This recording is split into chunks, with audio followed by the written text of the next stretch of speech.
Hello again, Virgo. Dadhichi here from astrology.com.au. This part of your horoscope, and we're talking about October 2017. For those of you that are new, thanks for joining us. The passionate combination here in your sun sign, Venus, Mars, look at this opposite. They've just passed the opposition.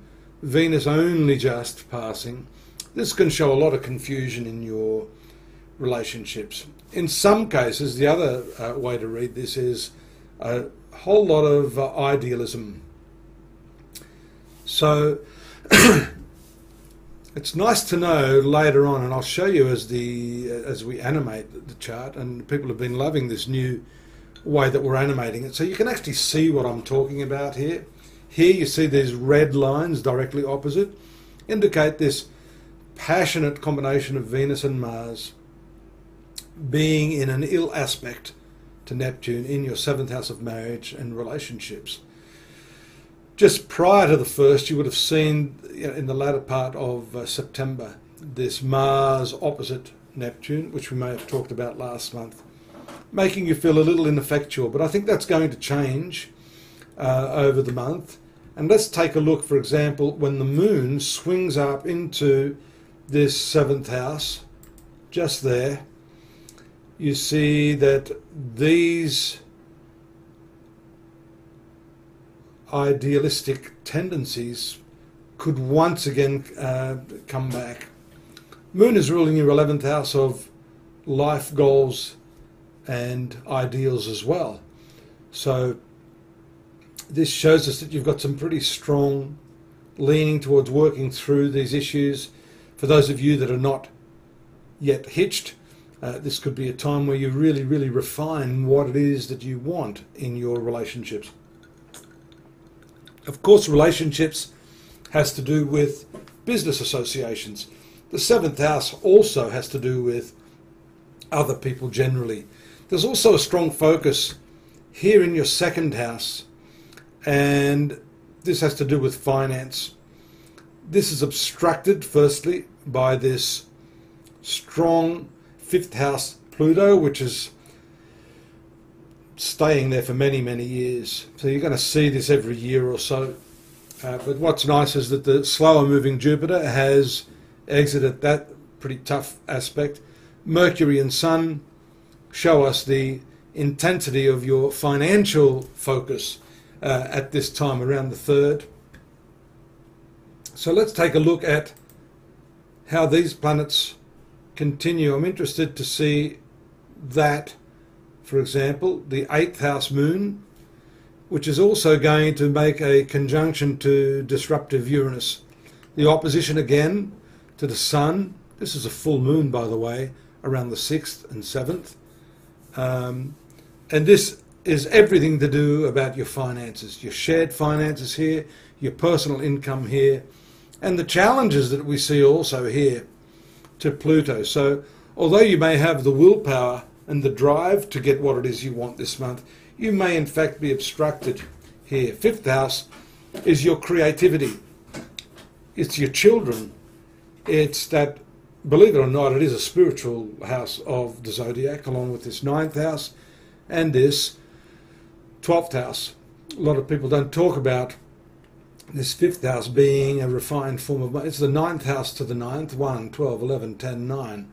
So there's a principle that says the number of houses counted from that house gives very similar results to that house.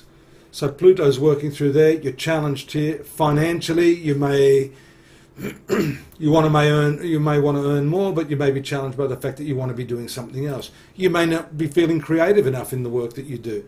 It's interesting to note also that Jupiter, around this time, moves out of this area, but not before these, well, I think it is before these two planets hit it just over here, 29, and I think it's just there on the 11th, when the 3rd house will now be activated for the first time in 12 years, mind you. So this is a very important transit. 3rd house is your communication. And This is a very, very good position, because if you take a look, loosely speaking, you won't see it to the house, only to the planet.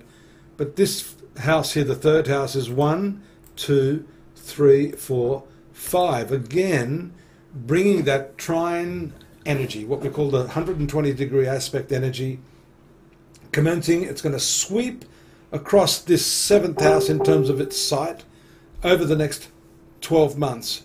And that's important for your communication. Whatever problems we discussed at the outset of the reading will start to be really alleviated as a result of that benign Jupiter aspect. There's some other aspects going on here. We shouldn't have that ascendant there, because that's just not really related to your sun sign. But let's take a look here. Venus is going to move out again into the finance sector around the 14th, 15th. This brings with it some positive influence, because Venus is really one of your better planets, ruling the 9th house of good fortune and the 2nd house of finance itself. You also have some nice aspects to the South Node in your 6th house of work circumstances, so some good stuff. Maybe what's happening there, I think, is whatever hard work you've put in is going to come back in terms of financial remuneration. It's moved away from this tough Venus aspect, that tough Mars aspect, so it takes away all the squabbles. There is this really intense opposition aspect that I mentioned, and that's going to be also involving the new moon around this time, around the 20th, 21st, bang, there it is there. Let's just go back one step. There it is here.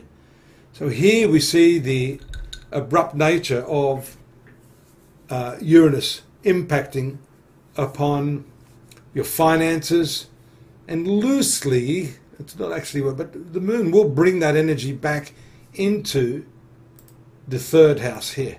That's your communications, along with Mercury. Mercury accidentally dignified in the 3rd house, although in Scorpio. Scorpio shows very intense sorts of communication, getting down underneath the surface of things. And here, these meetings, communications, could be precipitated very abruptly. Although I do like the Venus here, not seeing any aspects there at this point. Yep, there's an aspect there we just almost missed. Well, it's going to be to the South Node, so I think what I mentioned earlier about money coming to you as a result of some of your past efforts is a really nice one. The new moon here, again taking place in your 2nd house, shows a whole new approach to the way you're earning money and communicating your ideas. And for those of you that are in business, this is an excellent time to perhaps renegotiate, especially with the Sun around the 23rd, 24th, moving into the 3rd house of communication. So that's also a good one. Combative Mars moves in there around the same time, you can see there. Venus gets away, being the faster moving body, but Mars also is going to put you in for a little bit of strife here. You're aggressively determined to make money, but you need to be careful of the way you're interacting with your co-workers and other people in your vicinity. And the end of the month is again with the moon there in the 7th house of relationships. I hope you'll join me again next month. In the meantime, don't forget to pop in at astrology.com.au to get all the information on you. A lot of it's completely free. In fact, all of it's completely free unless you go to the shop. But you can find out a lot more about yourself, daily, monthly and yearly readings.